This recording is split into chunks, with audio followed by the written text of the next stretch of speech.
बोलिए भारत माता की, भारत माता की। और मैंने सुना यहां जय श्री राम कहने से दीदी बहुत जल्दी चिढ़ जाती है, तो जय श्री राम भी इतनी जोर से लगाना है कि कलकत्ता तक आवाज पहुंच जाए। ठीक है, जय श्री राम, जय श्री राम, जय श्री राम। मैं पश्चिम बंगाल में पिछले कई दिनों से लगातार घूम रहा हूं। टीएमसी की सरकार ने जो यहां गुंडागर्दी, अराजकता, भ्रष्टाचार, गरीबों का हक गरीबों को देने से रोकने सहित अनेक विकास के मार्ग पर बाधा डाल करके रखी है, और वह विकास के मार्ग के बाधा के कारण पश्चिम बंगाल की जनता जनार्दन इतनी नाखुश है कि मुझे अंदाजा नहीं होता कि आज इतनी विशाल जनसभा, मैं उत्तर प्रदेश का उप मुख्यमंत्री हूं, लेकिन मैं पश्चिम बंगाल में आप सबके बीच में आता हूं तो मुझे लगता नहीं कि मैं पश्चिम बंगाल में, मुझे लगता मैं उत्तर प्रदेश में ही। आप सबका इतना उत्साह, ये भारतीय जनता पार्टी के प्रति आपका प्यार है। विश्व के सबसे शक्तिशाली नेता, सबसे लोकप्रिय नेता माननीय नरेंद्र मोदी जी के प्रति आपका विश्वास है। आपको मैं भारतीय जनता पार्टी संपूर्ण नेतृत्व की ओर से भरोसा दिलाने आया हूं। क्या पश्चिम बंगाल की जनता चाहती है क्या कि टीएमसी की गुंडागर्दी जैसे चल रही वैसी चलती रहे? ये समाप्त होनी चाहिए कि नहीं समाप्त होनी चाहिए? आप सबको 2019 में भी लोकसभा के चुनाव में वोट डालने का मौका मिला था, लेकिन मुझे यहां पर यह बताया गया है, मैं जहां जहां जा रहा हूं, कि उस समय टीएमसी के गुंडों ने लोगों को वोट डालने से भी रोका था। लेकिन 2021 के विधानसभा चुनाव में किसी टीएमसी के गुंडे, अपराधी और माफिया की औकात नहीं है कि आपको अपना वोट डालने से रोक सके।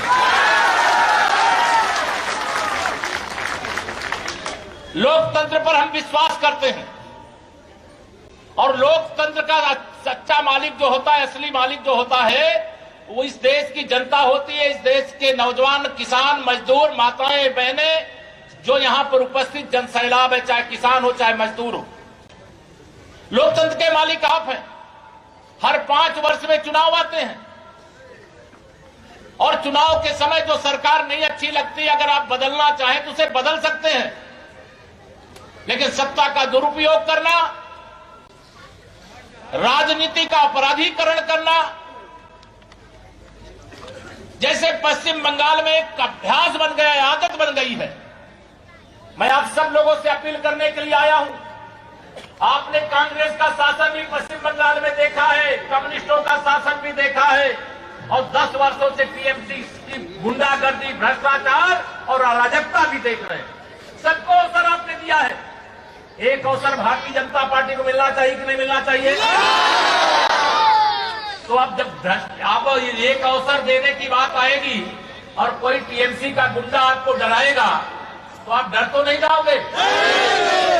मैं आपको ये भरोसा जरूर दिला के जाना चाहता हूं कि 2021 का विधानसभा चुनाव होने से पहले मुझे पश्चिम बंगाल में भारतीय जनता पार्टी के सैकड़ों कार्यकर्ताओं की हत्या की गई है, इसलिए कि उन्होंने भारतीय जनता पार्टी का झंडा और डंडा अपने हाथ में लिया था, नरेंद्र मोदी जिंदाबाद का नारा लगाया था, भारत माता की जय बोली थी, और जय श्री राम जिस महामंत्र को बोलते हुए लंका विजय प्राप्त की गई थी, वह जय श्री राम का उद्घोष किया था। यह अपराध है क्या? हमारे कार्यकर्ताओं की हत्या, फर्जी मुकदमे। मैं खुले मंच से कहना चाहता हूं, भारतीय जनता पार्टी की सरकार पश्चिम बंगाल में बनने जा रही है। मैं जहां भी जाता, मुझे बंगाली थोड़ी कम आती है। टीएमसी जाचे, बीजेपी टीएमसी जा रही है, बीजेपी आ रही है। आप लोगों के बीच में मैं सीखने का प्रयास कर रहा हूं, और यह मैंने अपनी आंखों से, मैं 2017 में विधानसभा के चुनाव उत्तर प्रदेश के थे, देश का सबसे बड़ा प्रदेश है, 24 करोड़ आबादी है, 403 विधायक चुने जाते हैं।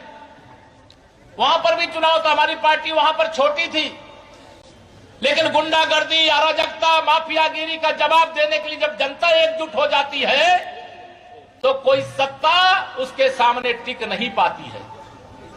और मैं पश्चिम बंगाल के अंदर देख रहा हूं, हमारे भारतीय जनता पार्टी के नेतागण, यहां कार्यकर्तागण भी होंगे, लेकिन पश्चिम बंगाल में भारतीय जनता पार्टी का चुनाव पश्चिम बंगाल की जनता लड़ रही है। लड़ रही है कि नहीं लड़ रही है? आप सबको भरोसा दिलाना चाहता हूं, जिस दिन भारतीय जनता पार्टी की सरकार बनेगी, फर्जी मुकदमे वापस लिए जाएंगे और असली मुकदमे लिखे जाएंगे। फर्जी मुकदमों में भारतीय जनता पार्टी के हजारों कार्यकर्ताओं को आप जेल भेज दोगे। ये लोकतंत्र है। किसी को वोट देने का अधिकार संविधान ने दिया है, आप वोट डालने से रोकोगे? अब वह दिन चले गए। ममता दीदी, सिंहासन खाली करो, जनता तैयार है आपको उखाड़ करके फेंक देने के लिए। मैं आप सबको आह्वान करके जा रहा हूं, विश्वास दिला करके जा रहा हूं, माननीय नरेंद्र मोदी जी के नेतृत्व में देश में भारतीय जनता पार्टी की सरकार चल रही है। हमारी सरकार का मंत्र क्या है? सबका साथ, सबका विकास, सबको सम्मान, सबको स्थान। जो भी संकट आया, अगर केंद्र सरकार है, केंद्र सरकार माने पूरे देश की सरकार है, अगर उस सरकार के खजाने से कुछ भी निकलता है तो जो अधिकार उत्तर प्रदेश का है, बिहार का है, झारखंड का है, वही अधिकार आपके पश्चिम बंगाल के लोगों का भी है।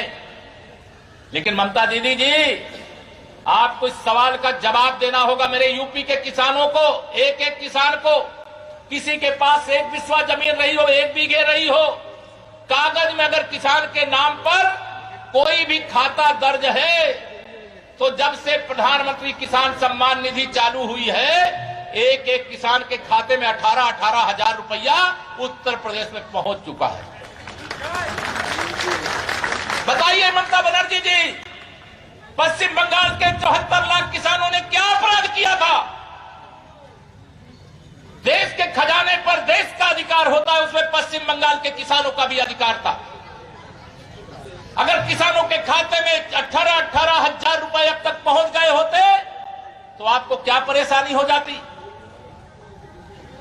लेकिन ममता बनर्जी जी इसका जवाब नहीं दे सकती हैं।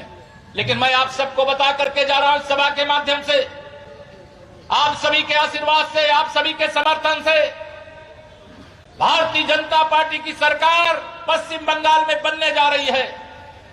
हमारे देश के प्रधानमंत्री माननीय श्री नरेंद्र मोदी जी ने कहा है, जिस दिन पश्चिम बंगाल में भारतीय जनता पार्टी की सरकार शपथ ले लेगी, बकाया जो 18,000 देश के किसानों को मिल गया और पश्चिम बंगाल को नहीं मिला है, बकाया 18,000 सहित आगे की 6,000 एक साल में दी जाती। अगर अब तो 3 महीने बाद, मुझे लगता है 3 महीने के अंदर चुनाव हो जाएगा, अगली किस्त 2,000 की एक किसानों के खाते में और जुड़ जाएगी। और पश्चिम बंगाल के हमारे जो किसान हैं 74 लाख हैं मेरे भाइयों बहनों, 74 लाख किसानों के खाते में 20-20 हजार रुपया सीधा पहुंच जाएगा। केवल एक बटन दबाई जाती है दिल्ली से और सीधा खाते में पहुंचाने का काम किया जाता है। कोई कटमनी नहीं, कोई रिश्वतखोरी नहीं, कोई भ्रष्टाचार नहीं। ये सब उस संस्कृति के लोग हैं, उस संस्कार के लोग हैं। गरीब को जो अधिकार दिया जाता है, माननीय प्रधानमंत्री श्री नरेंद्र मोदी जी ने कोरोना संक्रमण के कारण देश के गरीबों के लिए 9 महीने तक निःशुल्क चावल की उपलब्धता कराई है। इतना दिया गया कि कई बार आपको हो सकता है पता भी नहीं चला हो, मिला है कि नहीं मिला है। जो मिला है उसमें से आधा आपको मिला, आधा टीएमसी के गुंडे खा गए। ये ध्यान रखना, क्योंकि जितना मिला है उससे पूरा भंडार भर जाना चाहिए। जो पहले मिलता था वो तो मिला ही है। और बीच में कोरोना काल में कि मेरा कोई गरीब, मेरा कोई मजदूर, मेरा कोई छोटा रोज कमाने खाने वाला, कोई हमारी माता, हमारी कोई बहन, कोरोना काल में जब कमाई नहीं हो सकती, दुकान नहीं खुल सकती, काम नहीं हो सकते, तो भूखा न रह जाए। एक गरीब माँ बाप का बेटा आज देश का प्रधानमंत्री है इसलिए गरीबों की चिंता होती है और गरीबों के लिए व्यवस्था होती है। लेकिन ममता दीदी, आपकी सरकार में गरीबों का, किसानों का हक आप लूटोगी, मजदूरों का हक आप लूटोगी। मैं आप सब लोगों को यहां पर कहने के लिए आया हूं और जो मैं समझ पाया हूं, अभी 3 बार मैं आ चुका हूं, कई कई दिन यहां पर रहा हूं, मैंने देखा है कि अभी भी कुछ लोग टीएमसी के गुंडों से डर जाते हैं। तो मैं देखता हूं कि कई घरों के सामने टीएमसी का झंडा लगा है। तो मैं कभी शाम सुबह जब प्रचार में नहीं रहता तो मैं जाया करता, मैं पूछता, भैया आपके यहां टीएमसी का झंडा लगा है क्या? आप बीजेपी के साथ नहीं है, नरेंद्र मोदी जी के साथ नहीं है क्या? तो लोग कहते नहीं, टीएमसी का झंडा भले लगा हुआ है लेकिन हमारे दिल में भारतीय जनता पार्टी है, नरेंद्र मोदी और कमल का फूल है। बड़ी संख्या में ऐसे लोग हैं जो लड़ना नहीं चाहते। हम उनसे लड़ने के लिए नहीं कर रहे हैं, हम लड़ना भी नहीं चाहते। लेकिन अगर ये सोचते हैं कि भारतीय जनता पार्टी के राष्ट्रीय अध्यक्ष के काफिले पर पत्थर फेंकेंगे, हमला करेंगे, तो भारतीय जनता पार्टी वाले डर जाएंगे। अरे हम भारत मां के सेवक हैं, हम डरने वाले लोगों में से नहीं हैं। मैं भी अभी कल एक जिले में गया था, आरामबाग जिले में, वहां पर भी बड़ी संख्या में टीएमसी के झंडे उंडे लेकर के आ गए। मैंने कहा यार, मैं कभी राम भक्त हूं, मैं अयोध्या के आंदोलन का हिस्सा रहा हूं, मैं गोली से नहीं डरा हूं कभी, तो तुम्हारे बोली से डर जाऊंगा मैं। तो मैं आप सबको बताना चाह रहा हूं और आप सबसे अपील करना चाह रहा हूं, यह चुनाव एक ऐतिहासिक चुनाव है। इस चुनाव पर पूरे देश की नजर भी है। सारी विरोधी पार्टियां चाहती हैं कि केंद्र में जो सरकार है वही सरकार पश्चिम बंगाल में न बन जाए। अगर डबल इंजन की सरकार बन गई तो पश्चिम बंगाल जो विकास का पहिया रुक गया है, खड़ा हो गया है। कुछ क्षेत्र का विकास होने से कुछ नहीं होता। भारतीय जनता पार्टी भेदभाव नहीं करती है। नरेंद्र मोदी जी के नेतृत्व वाली सरकार भेदभाव नहीं करती है। सबका साथ, सबका विकास, ये हमारी सरकार का संकल्प है। और उसी से ममता दीदी का क्या संकल्प है? हमारी सरकार तो सबका साथ, सबका विकास, लेकिन ममता दीदी का संकल्प है कुछ का साथ और कुछ का विकास। आप कुछ का साथ दोगे, कुछ का विकास करोगे, सरकार की योजनाओं में भी भेदभाव करोगे, कैसे चलेगा? आपको पश्चिम बंगाल की जनता ने अपने सर पर बैठा करके आपको सत्ता सौंपी थी, लेकिन आपने पश्चिम बंगाल की जनता के साथ न्याय नहीं किया, धोखा किया है, आपने विश्वासघात किया है। आपने अपने भतीजे के माध्यम से, चाहे किसी भी प्रकार के खनन के माफिया हो, भू के माफिया हो, अनेक प्रकार के माफियाओं को आपने संरक्षण दिया। यहां बहुत सारे कारखाने बंद हो गए। यहां की जूट मिलों की चर्चा पूरे देश में कितनी होती, तो उत्तर प्रदेश में जब बोरे की सप्लाई होती है, हम लोग के यहाँ गेहूं धान खरीद होती है, तो पश्चिम बंगाल से जाता था। आज यहां बहुत सारी मिलें जो पहले कितना अधिक उत्पादन करती थी, वो घटा है कि नहीं घटा है? इस पर ध्यान देना चाहिए कि नहीं देना चाहिए? कई बड़ी बड़ी फैक्ट्रियां यहां पर लग रही थी, उनको लगने नहीं दिया गया।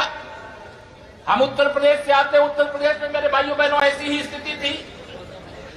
कोई उद्योगपति आकर के कोई अपना उद्योग नहीं लगाना चाहता था। हम लोगों ने इन्वेस्टर समिट के पूछा, भाई आप क्यों नहीं लगाना चाहते थे? तो उन्होंने कहा, अगर हम अपनी फैक्ट्री लगाएंगे तो ना हमारी जमीन सुरक्षित रहेगी, ना हम सुरक्षित रहेंगे, ना हमारा पैसा सुरक्षित रहेगा। अब योगी आदित्यनाथ जी के नेतृत्व में उत्तर प्रदेश में भारतीय जनता पार्टी की सरकार है। किसी गुंडे, अपराधी और माफिया की औकात नहीं है कि कोई उद्योग लगाने के लिए आवे और कोई उसे आंख दिखा दे। उत्तर प्रदेश के अंदर आपको बताना चाह रहा हूं, इस समय गुंडे अपराधी छुट्टा घूम रहे हैं ना, किनके संरक्षण में घूम रहे हैं ये हम भी जानते हैं और आप भी जानते हैं। लेकिन उन गुंडे और अपराधी कान खोल करके सुन लो, गिने चुने दिन आपके बचे हैं। आपकी जगह समाज के बीच में खुले घूमने की नहीं है। आप लोगों, अपराधियों, गुंडों, माफियाओं, तुम्हारी जगह जेल के अंदर है, जेल के अंदर।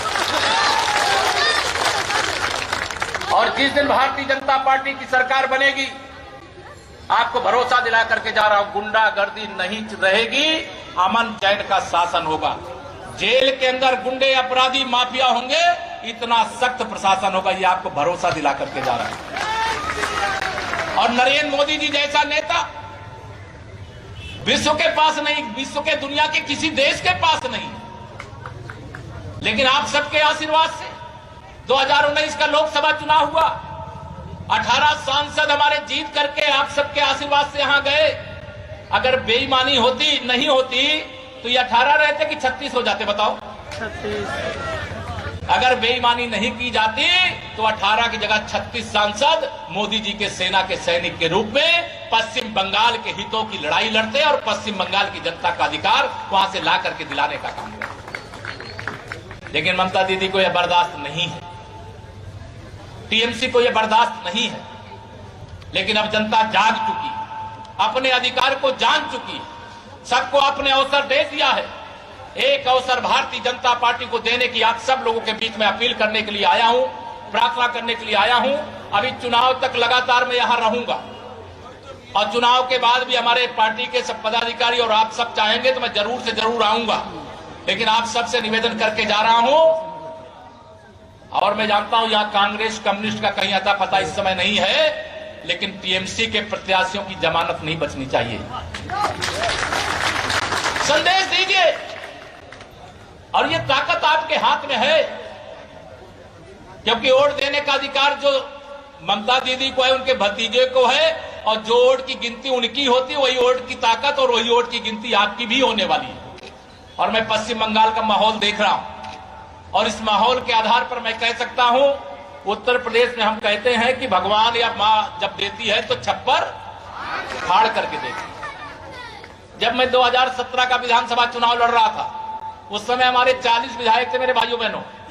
यूपी के अंदर कोई विरोधी दल का व्यक्ति विश्वास नहीं करता था कि 40 से या बहुमत प्राप्त कर लेंगे। बहुमत के लिए तो हमें 202 ही चाहिए थे, लेकिन लोगों को विश्वास नहीं था। लेकिन जनता का भरोसा था, क्योंकि हमारा चुनाव माननीय नरेंद्र मोदी जी के नेतृत्व में विश्वास करते हुए, भारतीय जनता पार्टी की नीतियों पर विश्वास करते हुए लोगों ने वोट किया। और जब वोटों की गिनती हुई, परिणाम आया, तो 403 विधानसभा सीटों में से 325 विधायक भारतीय जनता पार्टी के जीत करके आए। और आज भारतीय जनता पार्टी की सरकार वहां इसी जो मुद्दे लेकर के हम गए थे, जो समस्या समाधान करने का वादा किए थे, आज चल रही। और एक राज्य में नहीं है हमारी सरकार भाइयों बहनों, आप इधर दक्षिण, उत्तर, पूरब, पश्चिम जिधर नजर डालेंगे वहां भाजपा की सरकार आपको दिखाई दे रही है। अभी पश्चिम बंगाल में हमें अवसर नहीं मिला, पश्चिम बंगाल में आप अवसर दीजिए। हमारे प्रधानमंत्री जी कहते हैं सत्ता सुख भोगने के लिए नहीं है, सत्ता सेवा करने के लिए है। सरकार बनेगी तो सेवा में समर्पित रहने का काम करना पड़ेगा। और पूरे स्वयं माननीय प्रधानमंत्री जी का जीवन पिछले 6 साल से आप देख रहे हैं। प्रधानमंत्री के रूप में उन्होंने एक दिन की भी छुट्टी ली है क्या? एक दिन की भी छुट्टी नहीं ली। किसके लिए? अपने देश के 140 करोड़ लोगों के लिए छुट्टी नहीं लिया। परिश्रम की पराकाष्ठा करते हैं, ईमानदारी के साथ जो आपका अधिकार है आप तक पहुंचाने के लिए लड़ाई लड़ते हैं। तो जो दलाली करने वाले हैं, जो भ्रष्टाचार करने वाले हैं, जो कट मनी लेने वाले, वो उनसे नाराज हो जाते हैं। देश भर में मेरे भाइयों बहनों, अकेले किसान भाइयों को 1 लाख करोड़ से अधिक रुपए, देश भर के किसानों को 6,000 रुपए एक वर्ष में 2-2 हजार रुपए की 3 किस्त के माध्यम से भेज चुके हैं। अगर टीएमसी की सरकार होती या कांग्रेस की सरकार होती तो इनकी नीति है कि हम जब दिल्ली से 100 रुपए भेजेंगे तो जिसके पास भेजेंगे उसको 15 रुपए मिलेगा और 85 रुपया टीएमसी के दलाल खा जाते हैं। लेकिन नरेंद्र मोदी जी की सरकार है, दिल्ली से अगर 100 रुपया भेजेंगे, 1000 रुपया भेजेंगे, लाख रुपया भेजेंगे तो पूरा का पूरा पैसा जिसके लिए भेजा जाता आज उसको मिल रहा है। तो आप बताइए, मोदी जी जब ऐसा करेंगे तो दलाली करने वाले, भ्रष्टाचार करने वाले, कट मनी लेने वाले खुश होंगे क्या? वो बहुत नाराज है मोदी जी से, लेकिन देश खुश है।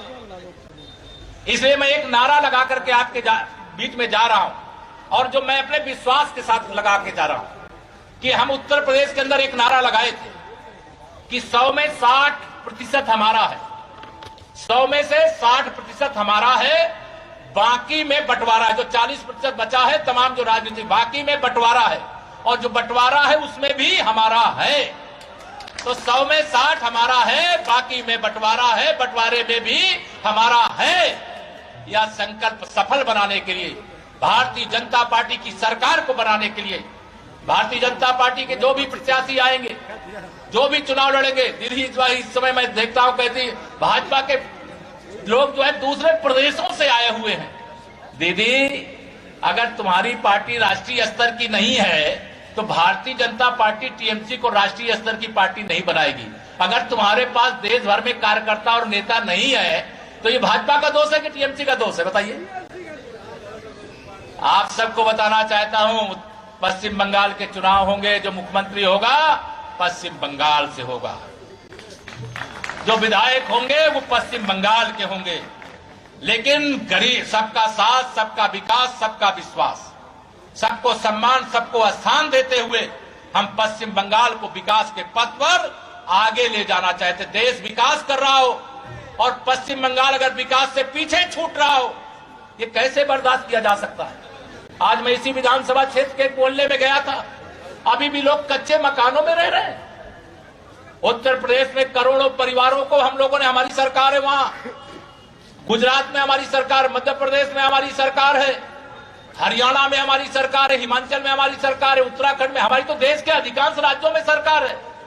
जहां जहां सरकारें हैं, प्रधानमंत्री आवास योजना, हर गरीब को आवास मिले, उनके घर में शौचालय, लैट्रिन बनाने की व्यवस्था हो, अगर बिजली नहीं पहुंची तो वहां बिजली पहुंचाने का काम हो, अगर दवा के लिए पैसे नहीं है तो आयुष्मान भारत योजना के अंतर्गत गरीब परिवारों को 5 लाख रुपए तक का इलाज कैशलेस, किसी भी अस्पताल में जाइए जो रजिस्टर्ड है, फ्री में इलाज करा करके चले आइए। ऐसी व्यवस्था पूरे देश के अंदर लागू। लेकिन ममता दीदी, आपने गरीबों के साथ बहुत अत्याचार किया है, अन्याय किया है। अब गरीब की जब उत्तर प्रदेश हमारे कहते हैं, गरीब की जब हाय लगती है, श्राप लगता है, तो उसे कोई बचा नहीं पाता। आपने गरीबों को पीड़ा पहुंचाया है, गरीबों को दुख पहुंचाया है, गरीबों के हक को टीएमसी के गुंडों के द्वारा जो उनको मिलना चाहिए टीएमसी के गुंडों को दिलवाया है।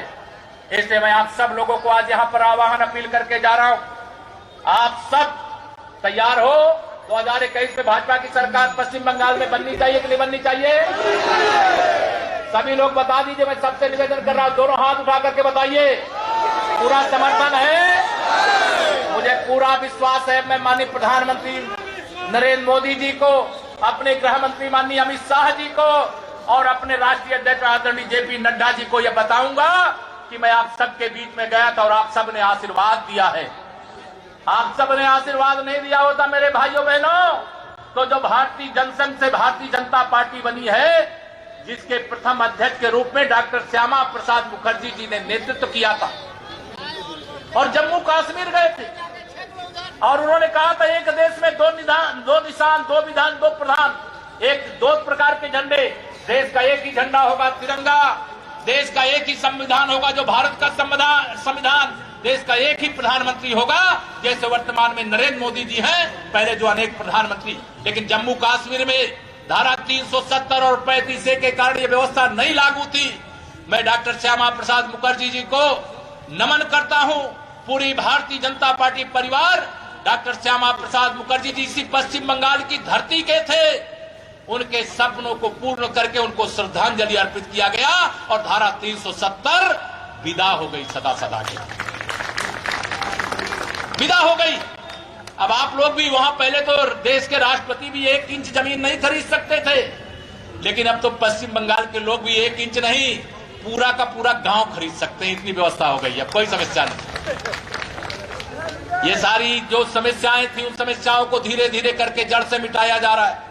अयोध्या में राम जन्मभूमि पर मंदिर निर्माण के मार्ग में बाधा डालने का काम 500 साल से किया जा रहा था, लेकिन माननीय नरेंद्र मोदी जी के नेतृत्व में सरकार बनी और वो सरकार बनते ही 40 दिन लगातार देश की सर्वोच्च अदालत ने सुनवाई किया और फैसला हो गया। आज रामलला का भव्य मंदिर बन रहा है। वो रामलला का मंदिर ही नहीं, वो राष्ट्र का। अब उसी जय श्री राम के नारे से दीदी डरती हैं। मैं श्री हनुमान चालीसा का पाठ रोज करता हूं।